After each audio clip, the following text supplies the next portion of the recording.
Wrapping our app component in ChakraProvider allows us to use Chakra components with their default theme and styles. This means you get some opinionated look and feel for all the components you use according to the default theme. Let's take a look at our button.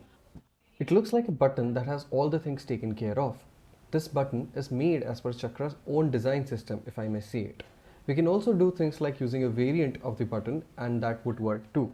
So let's add a prop called variant, and we can call it outline.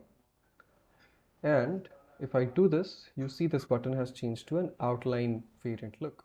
Let's say for some reason you don't want these default styles to be applied and only want a bare bones button. You can use ChakraBaseProvider instead.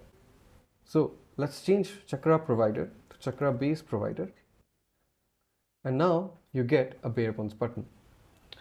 It has all the accessibility primitives provided by Chakra, but the rest of the stuff is unstyled.